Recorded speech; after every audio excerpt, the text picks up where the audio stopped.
la fonction paternelle, c'est une fonction et elle peut être d'une part ensuite remplie par un certain nombre de conditions, de critères qui dépendent de la société, qui dépendent des individus, qui dépendent, voilà. Et puis ensuite, il y a encore un troisième plan qui est la personne qui occupe cette fonction.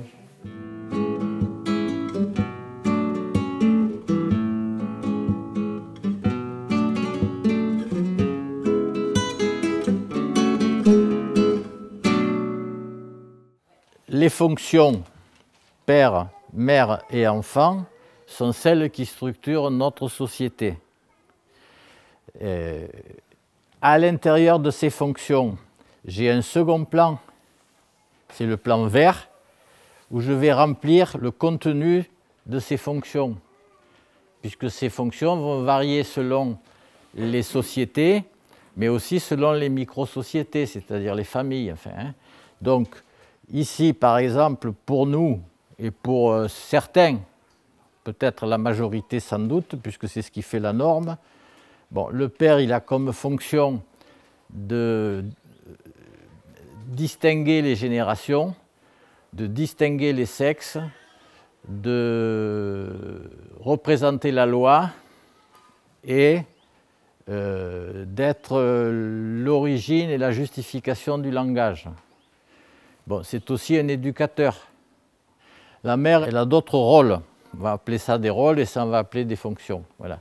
La fonction reste les mêmes, mais elles sont remplies différemment selon les sociétés.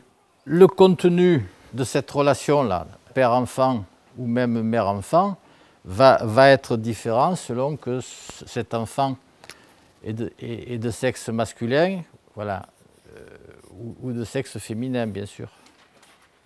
Il a la fonction d'enfant, c'est-à-dire d'instituer un père et une mère.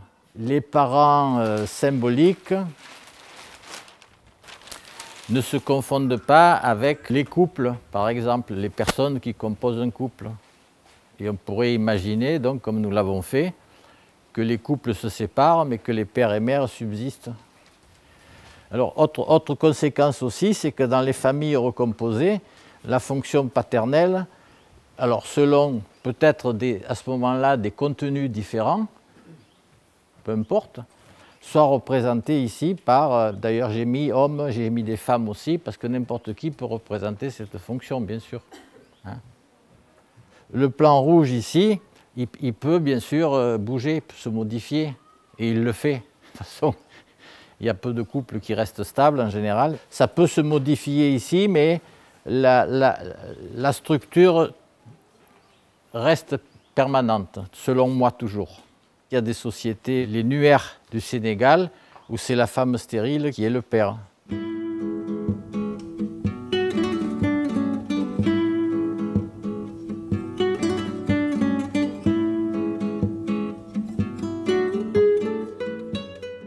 Lorsque je suis dans cette structure-là, c'est justement l'équilibre d'une part entre ces trois éléments et puis le fait que ces trois éléments existent aussi. Alors qu'ils existent symboliquement, bien sûr, puisqu'il s'agit de fonctions. Ça ne veut pas dire qu'il y a forcément quelqu'un de présent, mais il peut y avoir quelqu'un qui l'incarne et quelqu'un qui ne soit pas forcément du même sexe. C'est-à-dire que par exemple, dans des couples homosexuels femmes ou homosexuels hommes, je peux parfaitement, alors soit avoir un contenu des fonctions un peu différent, parce que je peux imaginer ici que le père, c'est celui qui fait prendre le bain, c'est celui qui prépare à manger, enfin, tout ce qui d'ordinaire est réservé au contenu de la mère, peu importe. Hein. Mais j'ai quand même ces fonctions-là et c'est assumé à ce moment-là par à peu près n'importe qui. J'ai oublié quelque chose de très important ici, c'est que ça peut être tout simplement l'État. Hein. C'est l'État qui se substitue à tout ça aussi. Et c'est vrai dans le cas des pupilles de la nation, enfin, ou des déchéances de paternité ou de déchéances de parentalité, où on place les enfants à la charge de l'État. L'État n'a pas la même relation avec un enfant que cet homme-ci et que cet homme-ci aussi, c'est pas la même. Et réciproquement donc. Ces relations, elles existent, mais je ne peux pas les multiplier à l'infini puisqu'elles sont en fait dépendantes des êtres humains qui les incarnent et surtout de la conscience qu'ont ces êtres humains qu'ils incarnent une fonction et des rôles, et lesquels.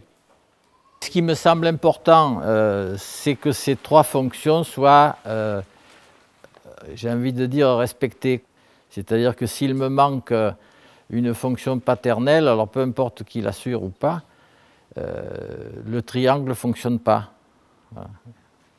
Et si j'ai pas d'enfant, je n'ai pas non plus la relation père-mère. Et j'ai conservé les flèches là, entre ces trois fonctions, parce qu'elles sont interreliées. L'homme d'un certain âge ne peut pas copuler avec sa propre fille, mais il peut copuler avec une femme qui a le même âge que sa fille, voire qui est plus jeune que sa fille. La seule différence, c'est que ce n'est pas sa fille. Voilà, c'est ça surtout. Et c'est ça qui change tout. C'est bien pour ça que ce schéma des fonctions, c'est celui-là qui est important. Hein, c'est parce que, mais quel que soit l'âge de la personne après, du couple ici, ou du couple ici, peu importe, c'est pas l'âge qui fait, c'est le fait que ça n'est pas son enfant. Et c'est ce plan des fonctions qui est le premier. Et c'est pour ça qu'il me semble important d'essayer de l'avoir conscient et si possible de le respecter. Alors, selon des modalités qui sont vraiment très souples, mais la structure me paraît, dans notre société, inévitable, quoi.